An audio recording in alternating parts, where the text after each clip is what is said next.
নমস্কার, আদাব। আমি প্রবীর বিশ্বাস আর আপনারা দেখছেন এনকে ডিজিটালে আরো একটা নতুন পর্ব। সারা পশ্চিমবাংলা জুড়ে সব রাজনৈতিক দলের একটা বিবর্তন চলছে। সবাই কিন্তু একটা ট্রানজিশনের মধ্যে আছে, সবাই কিন্তু বদলাচ্ছে। আসুন আজকে সেই বদল নিয়েই গল্পগুলো করব।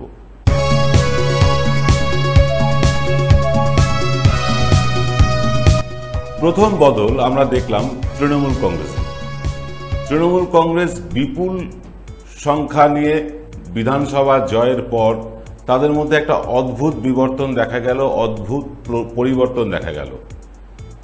সর্বভারতীয় হয়ে ওঠার লক্ষ্যে তৃণমূল কংগ্রেস কিছু সিদ্ধান্ত নিল।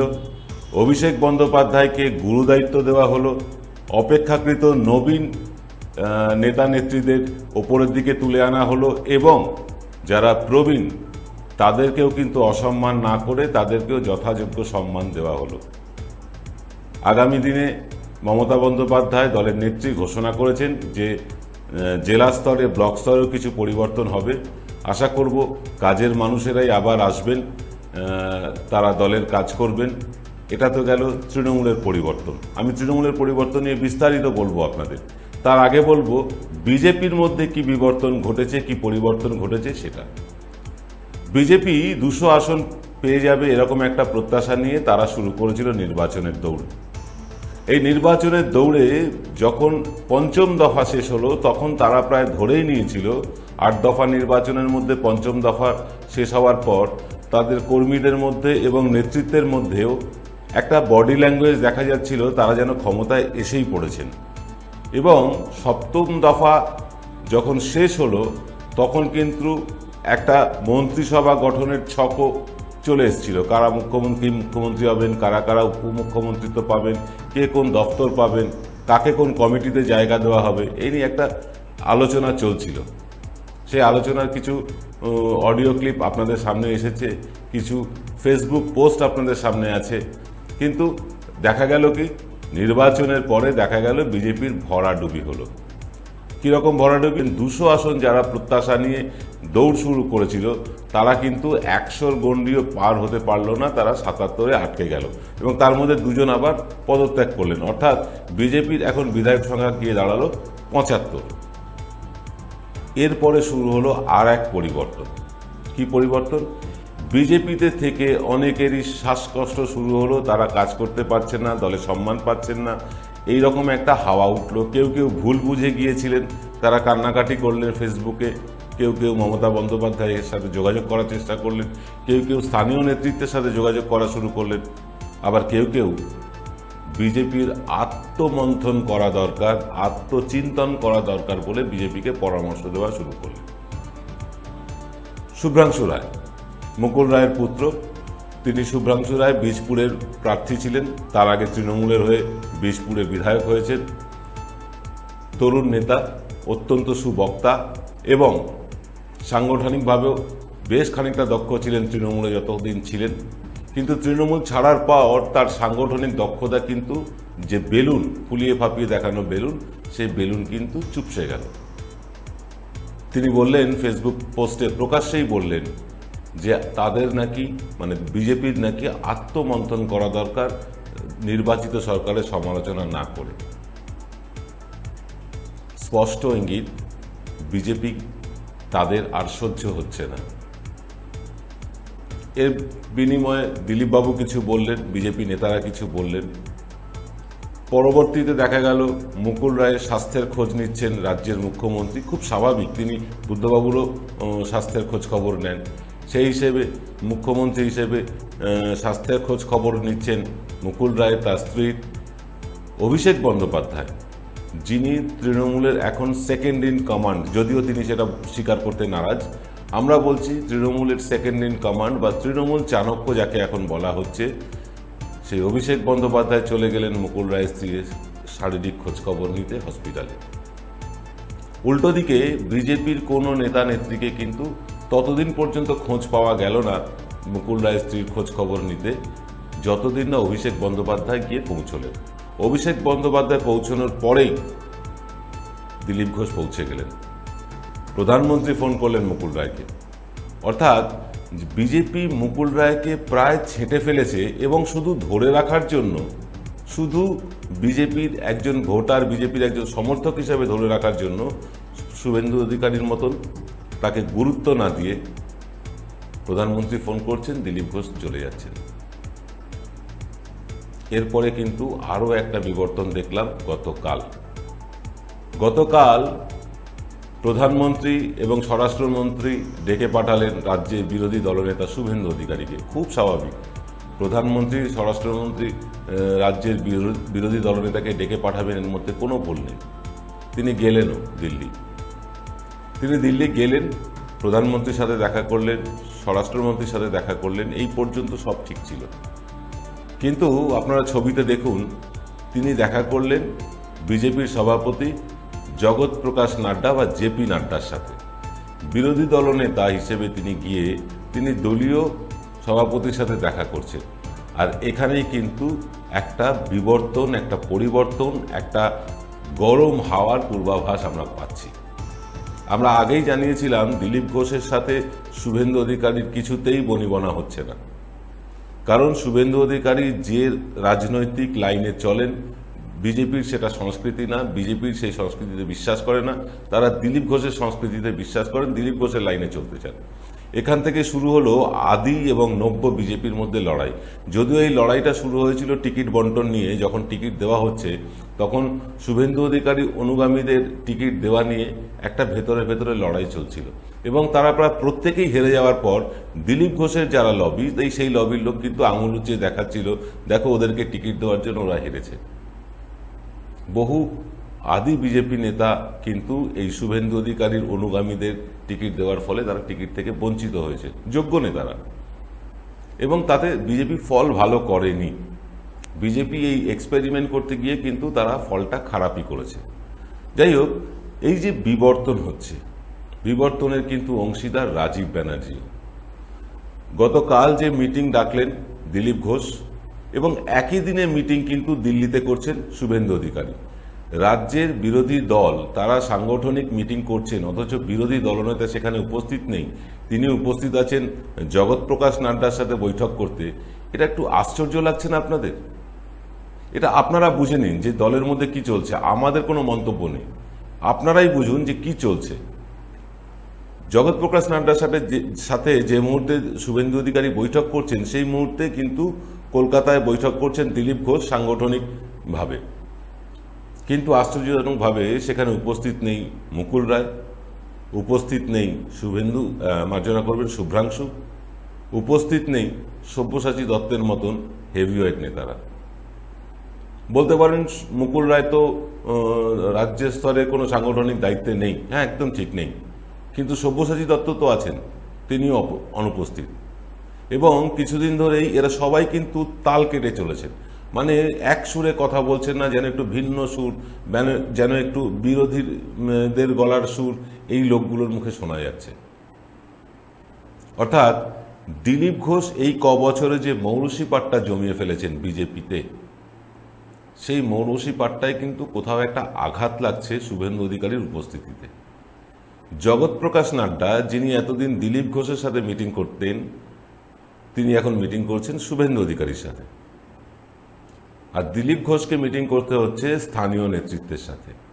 অর্থাৎ দিলীপ ঘোষকে কোনোভাবে বঞ্চনা করা হচ্ছে, এটা কিন্তু আদি বিজেপির কিছু নেতা এটা মনে করছেন।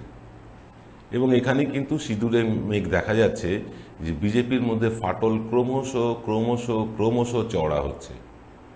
আমরা আগেই জানিয়েছিলাম যে অনেক সংখ্যক, আমরা 30 জন বলেছিলাম, কিন্তু এখন বলছি আপনাকে অনেক সংখ্যক নির্বাচিত বিধায়ক, যারা শুধু তৃণমূল ছেড়ে গিয়েছেন এমন বিধায়ক নন, যারা আদি বিজেপি, যারা বিজেপিতে আগে থেকেই ছিলেন, এরকম বহু বিধায়ক এবং নির্বাচিত হতে না পারা, ভোটে হেরে যাওয়া বহু বিজেপি প্রার্থী এবং একাধিক সাংসদ তৃণমূলে আসতে চাইছেন, যেতে চাইছেন। তৃণমূলে তারা যেতে চাইছেন এই কারণে তারা দলের মধ্যে কাজ করার সুযোগ পাচ্ছেন না, সম্মান পাচ্ছেন না। শুভেন্দু অধিকারী অপেক্ষাকৃত বিজেপিতে নতুন, তিনি বিজেপির ভাবধারার সাথে ততটা পরিচিত নন যতটা দিলীপ ঘোষ। স্বাভাবিকভাবেই তিনি তার মতন করে দল চালাতে চাইছেন, দিলীপ ঘোষের মতন করে দল চালাতে চাইছেন। এখানেই গোল বেঁধেছে। এ তো গেল বিজেপির বিবর্তনের কথা। আসুন সিপিএম কংগ্রেসের বিবর্তন নিয়ে বলি।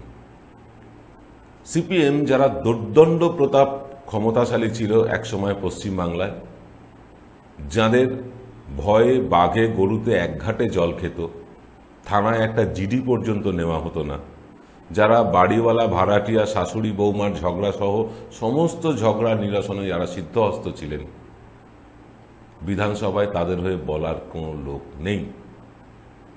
আর এখান থেকেই কিন্তু শুরু হলো আরও একটা বিবর্তন। ফরওয়ার্ড ব্লক ইতিমধ্যে বেসুরো গাইতে শুরু করেছে।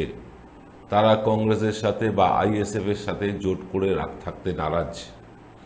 বিভিন্ন শরিক দল সিপিএম এর বিরুদ্ধে মুখ খোলা শুরু করেছেন। এমনকি সিপিএম নেতা তন্ময় ভট্টাচার্য প্রকাশ্যে বিবৃতি দিচ্ছেন, যেটা সিপিএম এর কাছে কখনো দেখা যায়নি, শোনা যায়নি। তাদের মধ্যে দলীয় অন্তর্কলহ কখনো বাইরে এসে পড়েনি। কখনো সুভাষ চক্রবর্তীরা বলেছেন, অমিতাভ নন্দীরা কিছু ফোঁস করেছেন, কিন্তু ছোবল মারার জায়গায় ছিলেন না। আজকে কিন্তু তন্ময় ভট্টাচার্যরা দলকে ছোবল পর্যন্ত মারছেন, বিদ্ধ করছেন দলকে সমালোচনা করে। এবার আসি কংগ্রেসের পরিবর্তনের কথায়। কংগ্রেস এ রাজ্যে বহুদিন আগে থেকেই অস্তিত্ববিহীন, তাদের কোনো অস্তিত্ব ছিল না। সামান্য কয়েকটি আসন তারা পেতেন, সামান্য কিছু ভোট তারা পেতেন, তারা সেভাবে চলছিলেন। তারা হাত ধরলেন সিপিএম এর হাত ধরে জোট করলেন এবং সিপিএম হাত ধরল আইএসএফ এর। এইখান থেকে শুরু হলো কংগ্রেসের পরিবর্তন। কংগ্রেস দলটি যতই ক্ষয়িষ্ণু হোক, কংগ্রেস দলটি যতই ক্রমশ ছোট হয়ে আসুক, কংগ্রেস কিন্তু চিরকাল একটি ধর্মনিরপেক্ষ দল। আর আইএসএফ প্রধান আব্বাস সিদ্দিকীকে কোনোভাবেই কোনো অ্যাঙ্গেলেই ধর্মনিরপেক্ষ বলা যাবে না। ইউটিউব তার সাক্ষী দেয়, সেই সাক্ষ্য কিন্তু ইউটিউব দেয়। আপনারা আব্বাস সিদ্দিকী লিখে সার্চ করলে যে ভিডিওগুলো আসবে, সেই ভিডিও আব্বাস সিদ্দিকীর বক্তব্য শুনলে কখনোই আপনাদের মনে হবে না যে আব্বাস সিদ্দিকী একজন ধর্মনিরপেক্ষ মানুষ। পশ্চিমবাংলায় কিন্তু এই ধর্মান্ধতার কোনো জায়গা নেই। বিগত নির্বাচন তা বলে দিয়েছে। বিগত নির্বাচন বলে দিয়েছে এই রাজ্যে না হিন্দুত্ব চলবে, না ইসলাম চলবে, না খ্রিস্টানের ধর্ম চলবে। কোনো ধর্মের ব্যাপারে এখানকার মানুষ আগ্রহী নন। ধর্মের ভিত্তিতে এখানে ভোট হয় না। এটা কিন্তু গত নির্বাচনে প্রমাণিত। এখানে মানুষ কাজের নিরিখে, মানবিকতার নিরিখে, মনুষ্যত্বের নিরিখে ভোট দেন এবং যার ফলেই কিন্তু তৃণমূলের এই রমরমা 213 আসন। বহু বামপন্থী মানুষ এবার কিন্তু তৃণমূলকে ভোট দিয়েছেন। আমরা এক্সিট পোল করতে গিয়ে দেখেছি বহু কংগ্রেসের মানুষ দীর্ঘদিন কংগ্রেস ঘরানার সাথে তারা লালিত পালিত এবং মানে এই দুরবস্থাতেও তারা কংগ্রেস ছেড়ে যেতে চান না। কিন্তু শুধু আইএসএফ এর সাথে জোট করার কারণে বহু কংগ্রেসের মানুষ কিন্তু ভোটটা দিয়েছেন তৃণমূলকে। শুধু তাই না, আইএসএফ এর সাথে জোটই বলবো না, বিজেপিকে রুখতে ভোটটা দিয়েছেন তৃণমূলে। তারা মনে করেছেন যে বিজেপিকে যদি কেউ আটকাতে পারে সেটা হচ্ছে তৃণমূল। আসুন তৃণমূলের বিবর্তনের কথায় আসি। যে কথা বলছিলাম, তৃণমূলের কিন্তু একটা বড় বিবর্তন ঘটে গিয়েছে খুব নিঃশব্দে এবং ঘটে চলেছে। এই যে ধরুন যে মন্ত্রিসভা গঠিত হলো, সে মন্ত্রিসভায় এমন কিছু মন্ত্রী আমরা দেখতে পেলাম গুরুত্বপূর্ণ পদে, যাদের প্রশাসনিক অভিজ্ঞতা সেরকম নেই। আমরা কাউকে এই ব্যাপারে ছোট করছি না বা নিচু করে দেখাচ্ছি না, কিন্তু বাস্তবিক অর্থে বহু মানুষের কিন্তু অভিজ্ঞতা নেই, তবু তারা মন্ত্রিত্ব পাচ্ছেন বলে অসুবিধা নেই, প্রশাসনিক অভিজ্ঞতা নেই বলেও অসুবিধা নেই। কিন্তু যাদের মন্ত্রিত্ব দিচ্ছেন তারাও আজকের অভিজ্ঞতা নিয়ে আগামী দিনে রাজ্যটা ভালো করে চালাবেন, এটাই প্রত্যাশিত। সেইভাবেই এগোচ্ছে তৃণমূল কংগ্রেস। বহু নতুন মুখকে সামনে তুলে আনা হয়েছে। এই যে মন্ত্রিসভায় অপেক্ষাকৃত নতুন মুখ, অনভিজ্ঞ মুখ, সংগঠনে সায়নী ঘোষের মতন রাজনৈতিকভাবে অনভিজ্ঞ মুখ, এই যে মানুষগুলোকে তুলে আনা এবং অভিষেক বন্দ্যোপাধ্যায়ের হাতে সংগঠনের সমস্ত দায় দায়িত্ব ছেড়ে দেওয়া, এর পেছনে কারণ কিন্তু পাওয়ার সেন্টার অর্থাৎ ক্ষমতার কেন্দ্র অভিষেক বন্দ্যোপাধ্যায়ের হাতে তুলে দেওয়া। একটা কথা, তৃণমূল কংগ্রেসের যারা নেতৃত্ব দেন, জেলায়, ব্লকে, ওয়ার্ডে, বুথে যারা নেতৃত্ব দেন, তাদের কাছে এটা পরিষ্কার হয়ে গিয়েছে যে অভিষেক বন্দ্যোপাধ্যায় দলের এখন থেকে শেষ কথা বলবেন মমতা বন্দ্যোপাধ্যায়ের পরে, এবং অভিষেক বন্দ্যোপাধ্যায় অত্যন্ত বিনয়ের সাথে, অত্যন্ত শ্রদ্ধার সাথে পূর্বসূরীদের সাথে যোগাযোগ রেখে এবং নতুনদের সঙ্গে নিয়ে নতুনভাবে দলটা গড়তে চলেছেন। শুধু তাই নয়, ঘোষণা করেছেন যে শুধু পশ্চিমবাংলায় আর আটকে থাকবে না তৃণমূল কংগ্রেস, তারা কিন্তু এবার সারা ভারতবর্ষে ছড়িয়ে পড়বে। ইতিমধ্যে আমরা খবর পাচ্ছি কেরল থেকে, খবর পাচ্ছি ত্রিপুরা থেকে, উত্তরপ্রদেশ থেকে, আমরা খবর পাচ্ছি ওড়িশা থেকে, আমরা খবর পাচ্ছি ছত্তিশগড় থেকে, উত্তরাখণ্ড থেকে। বহু জায়গায় কিন্তু তৃণমূল তাদের ইউনিট খুলতে চলেছে। নিঃসন্দেহে বলা যায় যে তৃণমূল আগামী 2024-এ এইসব রাজ্যগুলোতে খুব ভালো কিছু ফল করবে, এটা প্রত্যাশা করা যায় না। আমরা করিও না, দেশের মানুষ করেন না, রাজ্যের মানুষ করেন না, সাংবাদিকেরা করেন না, আপনারা দর্শকেরাও করেন না। কিন্তু এই যে পা রাখা, রাজ্যের বাইরে পা রাখার যে প্রবণতা একটা বাংলার দলের, এটা কিন্তু বাঙালির পক্ষে, বাংলার পক্ষে অত্যন্ত শুভ দিক। তারা হয়তো এমন বড় কিছু আসন পাবেন না যে তারা কেন্দ্রে সরকার গড়ে ফেলবেন, কিন্তু এই যে পা রেখে বাংলার দল, বাঙালির দল আজকে সর্বভারতীয় হতে চলেছে, এটা বাঙালি হিসাবে নিঃসন্দেহে গর্বের ব্যাপার। ঠিক যেভাবে আমরা গর্ব করতাম সিপিআইএমকে নিয়ে, যেভাবে গর্ব করতাম আমরা কংগ্রেসকে নিয়ে, কিন্তু তাদের ভুল নীতি, ভ্রান্ত নীতির জন্য আজকে তারা পিছোতে পিছোতে পশ্চিমবাংলায় শূন্য হয়ে গিয়েছেন, বহু রাজ্যে তারা কিন্তু ক্ষয়িষ্ণু। এই যে বাঙালির কালচার, বাঙালির আদর্শ, বাঙালির রাজনৈতিক সংস্কৃতি, এই সবগুলো যদি সারা ভারতবর্ষে ছড়িয়ে পড়ে, তাহলে নিঃসন্দেহে বলা যায় ধর্মের নামে রাজনীতি ভারতবর্ষ থেকে কিন্তু মুছে যাবে। বাঙালি আর যাই হোক, ধর্ম তাদের রাজনীতির সাথে জড়ান না, তারা ধর্ম নিজের নিজের বাড়িতে পালন করতে ভালোবাসেন, রাজনীতি আর ধর্মকে তারা এক করে দেখেন না, যেটা এখনকার শাসক দল করছে। খুব শিগগিরই উত্তরপ্রদেশে ভোট হচ্ছে, অথচ যোগী আদিত্যনাথ এবং অমিত শাহের সাথে বা নরেন্দ্র মোদীর সাথে বিবাদ কিন্তু বাড়ছেই, প্রতিদিন কিন্তু ফাটল চওড়া হচ্ছে। প্রায় 250 জন বিধায়ক যোগী আদিত্যনাথের বিরুদ্ধে মত পোষণ করছেন। যোগী আদিত্যনাথ চিৎকার করে বলছেন, বিধায়করা আমার কথা শুনছে না, মন্ত্রী আমার কথায় হয় না, জেলা সভাপতি আমার কথায় নির্বাচিত হয় না, কিন্তু তার কথা কেউ শুনছেন না। এই যোগী আদিত্যনাথ ছিলেন বিজেপির ব্লু আইড বয়, তাকে সামনে রেখে কিন্তু বিজেপি হিন্দুত্বের তাস খেলে উত্তরপ্রদেশ জয় করেছিল। আজ তাকেই সরিয়ে দিতে হচ্ছে বা সরিয়ে দেওয়ার চেষ্টা চলছে, কারণ হিন্দুত্বের নামে যদি বলা হয় তাহলে কিন্তু এই অমিত শাহ বা নরেন্দ্র মোদীর থেকে যোগী বেশ খানিকটা এগিয়ে আছে। তার উগ্র হিন্দুত্বের ভাষণ, ওই কবর থেকে মুসলিম মহিলা লাশ তুলে এনে তাদের ধর্ষণ করার যুক্তি, এগুলো কিন্তু হিন্দুত্বের পালে হাওয়া লাগিয়েছিল। বিজেপি কিন্তু এখন সফট হিন্দু হতে চাইছে। আগামী 2024-এ নির্বাচন, উত্তরপ্রদেশে 22-এ নির্বাচন, 24-এ লোকসভা নির্বাচন, উত্তরপ্রদেশের নির্বাচনের দিকে কিন্তু সারা দেশের চোখ এখন। কারণ পশ্চিমবাংলায় যে ধাক্কাটা তারা খেয়েছেন, সেই ধাক্কা সামলে ওঠার আগেই কিন্তু যোগী আদিত্যনাথের সাথে বিজেপির একটা ঝগড়া, একটা ঝামেলা বেঁধে গিয়েছে। এই ঝামেলার জল কতদূর গড়াবে আমরা নিশ্চয়ই নজর রাখব, আর আপনাদের নজর থাকুক এনকে ডিজিটালের পর্দায়। আজ এই পর্যন্ত, সকলে ভালো থাকবেন। জয় বাংলা।